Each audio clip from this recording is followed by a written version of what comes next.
Today on Aqua Kids. Travel with the Aqua Kids to Sandy Hook, New Jersey with the help of the Marine Academy of Science and Technology to see the work being done to protect piping plovers and their nesting areas, plus a close-up encounter with nesting ospreys. Aqua Kids, doing what we have to do, saving our earth, land, air, and sea. All we gotta do is keep it green and blue.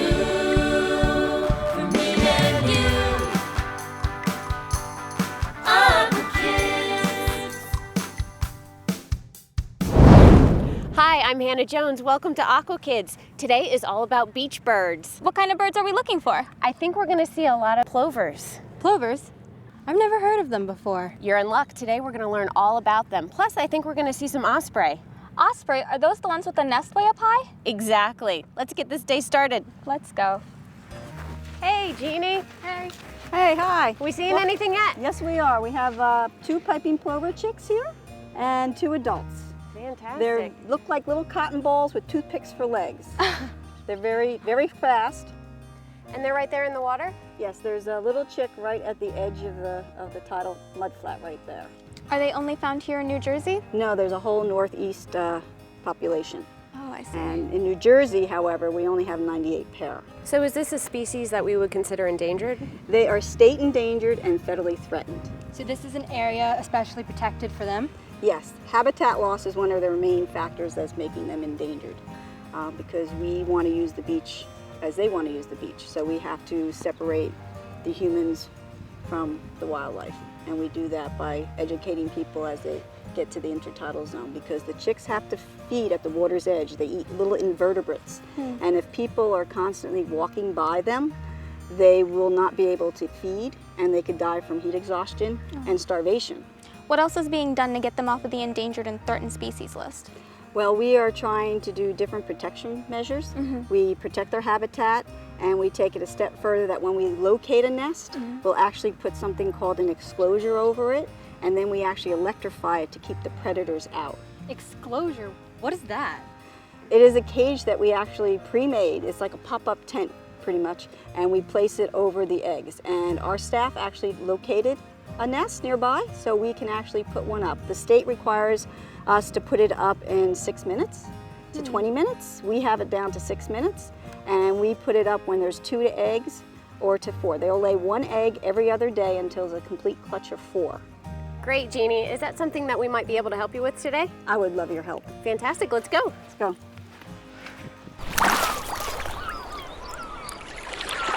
Aqua Kids will be right back. Now it's time for Aqua Quiz with your host, Drew Cruz.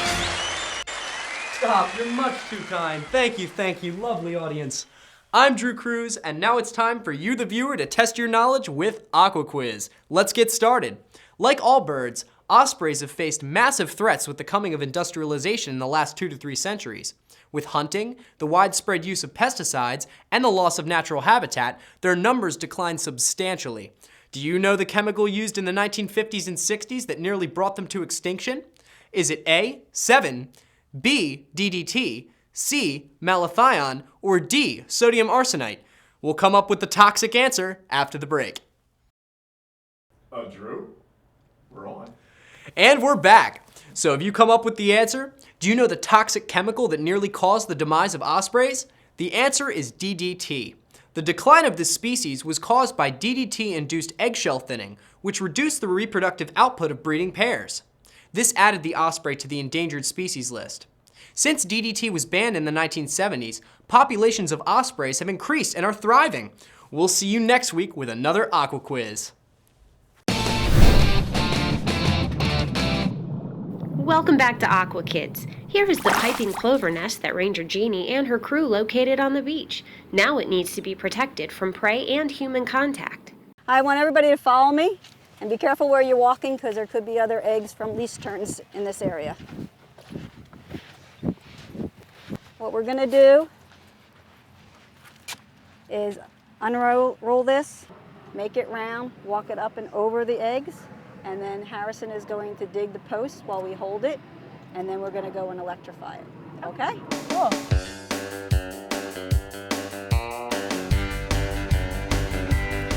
Follow me up and over.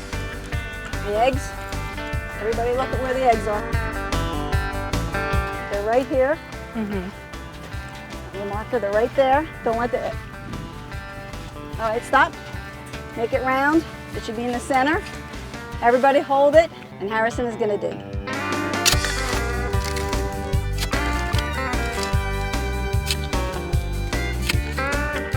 We're going to try to do this in 6 minutes. We have up to 20 minutes to complete this exposure. We don't want the birds to abandon the nest.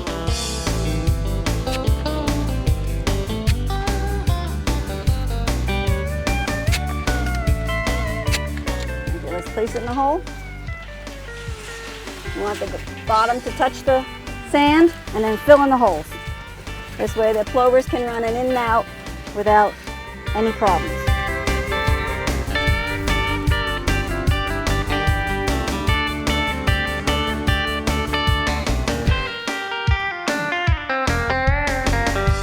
Okay, we want to electrify it now. We want these to be 1 foot apart and 8 inches high.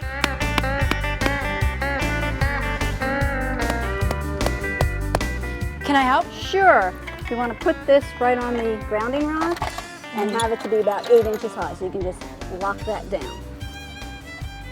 And then we're going to put the electrified wire. Electrify.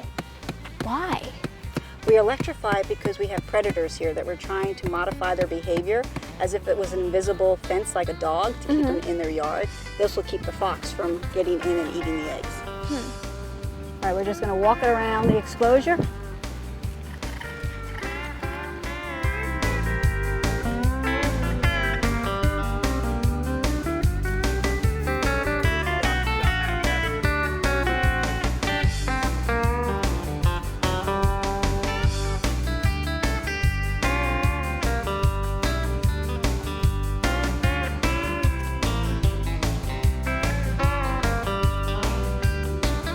If the fox walks up, he has a wet nose, he touches this, it gives him a shock, and he'll run off. Hey, this is really cool. You guys get incredible opportunities like playing with fish, birds, a bunch of things like that. How did you get involved with M.A.S.T? Well, my older sister actually came here and she pretty much introduced me to the school. So I visited for the first time because of her, and once I came here, I just immediately fell in love. That's great. Yeah. By the way, this is Teresa's senior project. Don't go away. It's all about Ospreys when we continue on Aqua Kids.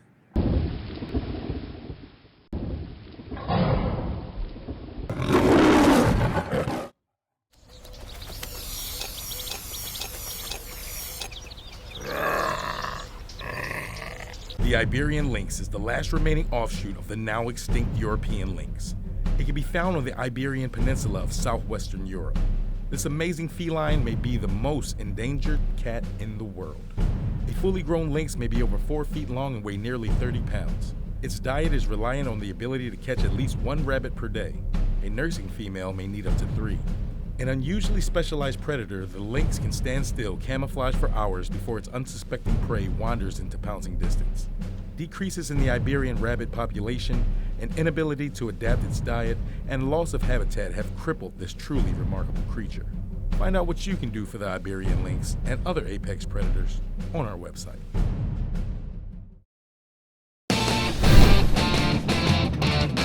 Welcome back to Aqua Kids. Now we're going to learn about the osprey.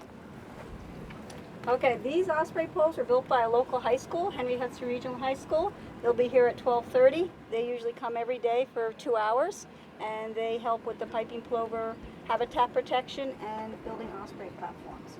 We're going to have our maintenance guys load it onto the truck, take it down to the Spermaceti Cove boardwalk where we lost an osprey pole due to the Hurricane Sandy.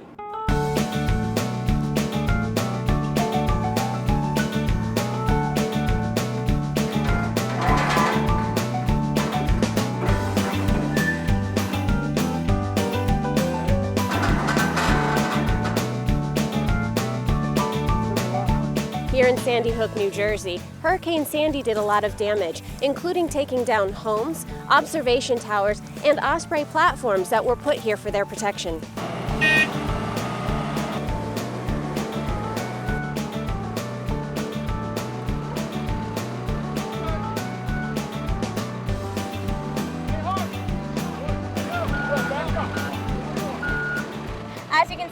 just put the Osprey platform up. Can you tell us why this is so important? Well, the habitat is been lost for the ospreys. Mostly every time somebody sees a dead tree, they cut it down for firewood. And so we have to make man-made structures to compensate for that.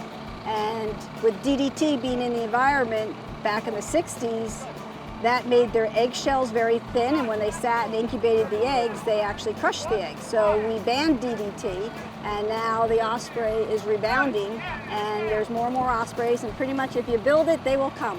The kids that helped build these are here now. You want to go talk to them? Yeah. I'd love to. So these are the guys responsible for this. Who wants to talk about it? How long did it take you guys to build this? 2 days. 2 days? Yeah. That's pretty fast. Yeah. We work well as a team. Yeah? Yeah, it's a team effort. And why did you guys do it exactly? Because most of them fell after Sandy, so we're just re-putting them in, and so the birds can nest. How many have you guys built so far? 3. 3 of them. That's awesome. Looks like we got a teacher here. So what's up? Not much, just making some osprey poles. Why are you here? Just built the poles with these guys. Jeannie showed us how to do it, and do it every year. How did you guys get involved with this? We got involved with this through the school, and I like to do this because it helps the environment, and we get to help the animals. That's awesome. When the M.A.S.T came to me and told me that Aqua Kids wanted to do a TV show at Gateway National Recreation Area, I was very excited. I didn't know what to expect, and I'm pleasantly surprised how enthusiastic these kids are with putting forth the mission of endangered and threatened species. And it was a delight to have them here to tell the story and support the mission of the National Park Service with protecting these vulnerable species out here.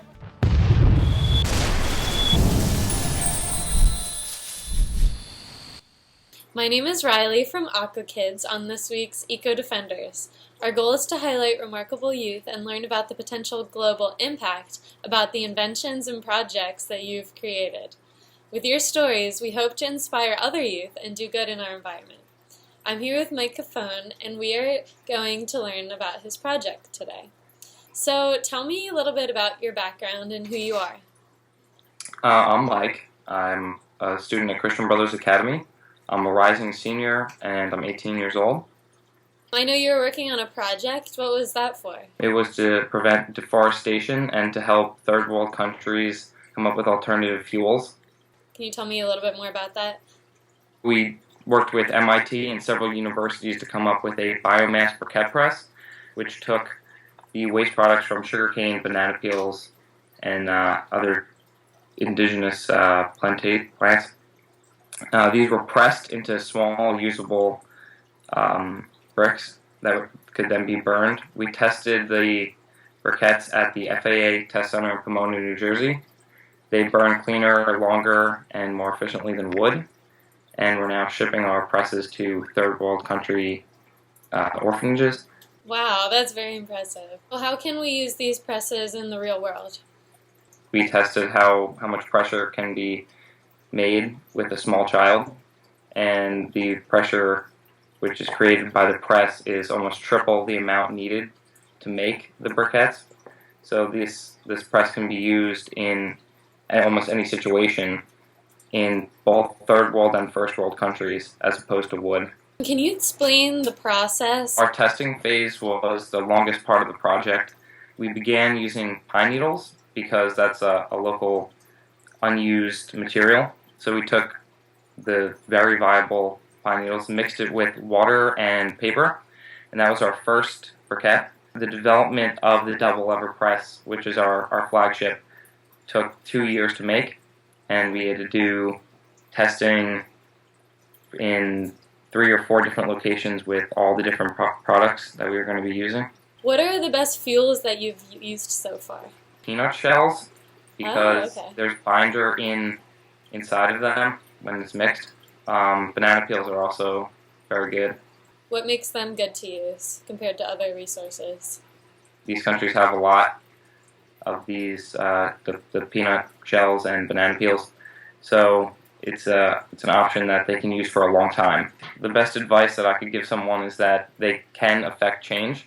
You don't have to wait until you graduate college or you're an adult. You can start at any age. Thank you to Mike from It's a Pressing Matter for speaking with me today. My name is Riley, and you're watching Aqua Kids. Wasn't that amazing? Okay, now it's your turn. If you or someone you know is doing something remarkable to help our planet, let us know about it, and you could be our next Eco Defender. I gotta go.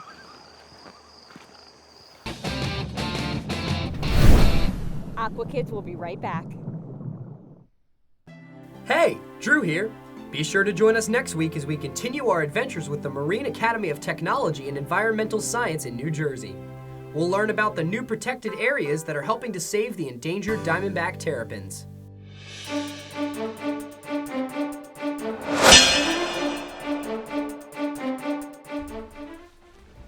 I'm Jalen, and this is Earth Edition. Seabirds are fascinating and beautiful creatures, and they are important to the interconnected balance of living things and the food web, or what I like to call who's eating whom. Plants are producers at the base of the food chain because they make their own food by converting sunlight in a process called photosynthesis. Ducks, tadpoles, and small crustaceans are primary consumers because they eat food produced by other organisms. Small fish, crayfish, and frogs are secondary consumers, feeding on the plant eating primary consumers. Top predators like to eat most or all of the items below them in the food chain. Examples include sharks, crocodiles, bears, and humans. This complex food chain keeps nature in balance, so every living thing in and around the water has a role, and our role is to preserve and protect nature, because it includes us. I'm Jalen, and this has been Earth Edition.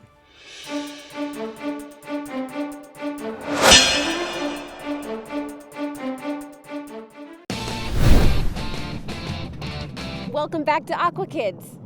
Whoa, checking out that osprey nest. Yeah, it's a lot bigger than I thought it'd be. Hey, look, there's Jean. Let's figure out what we're gonna do.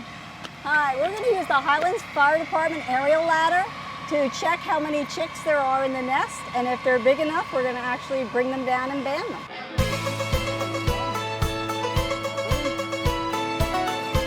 All right, so we're going up.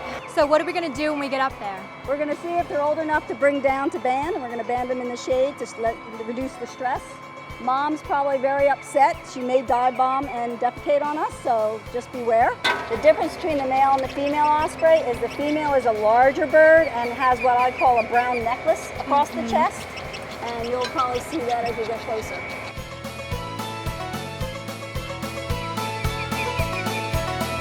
We're up pretty high. And I'm going to have to ask you if you want to help hold on to one of the birds, because I think there's probably 3 chicks in here. The nesting material is made out of sticks that they find on the Persian field here, and they will go and pick up garbage that they see on the beach. So we can find things like balls, we can find monofilament line, which is really dangerous. One. Can't believe I have an osprey with me right here. He's a little guy, he's a little fidgety.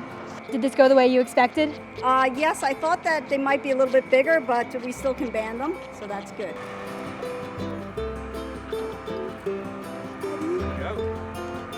Really cute. I'm excited to see what we're gonna do next. Can you tell me what it is that you're doing? I'm placing a band with the numbers on it. And what is that for? So that way we can track them, and it's nice to put the bands with the numbers down, so if you have a spotting scope and you see them, you can identify them. If for some reason they find this bird sick or injured or dead, you can call the number that's on the band, and they will give you a certificate and tell you who banded it, when it was banded, and how old it was. So Hannah, what are your thoughts? These baby birds are very lucky to be able to be here and being observed and cared for by the National Park Service. So I hope that they continue to grow up and live a great life. After all the baby ospreys were banded, it was time to take them back to their mom. Bye-bye, birdie.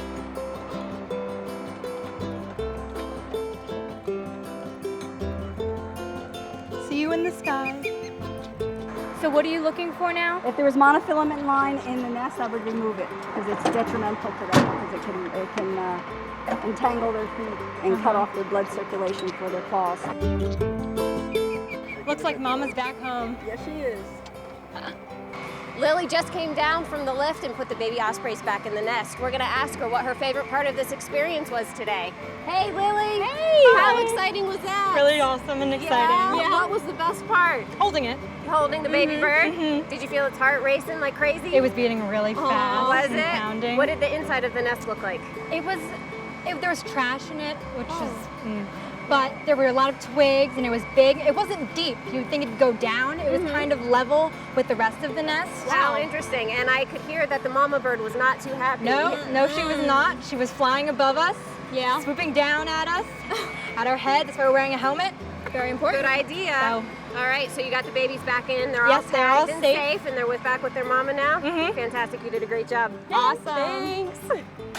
I never knew how important birds were to the beach. yeah, and you can say they held an osprey in their hands and saw a nest up close. It's an incredible experience that not everyone gets to do every day. You guys had a fantastic day today with your experiences with the plovers and with the osprey. Have you heard? Bird's the word.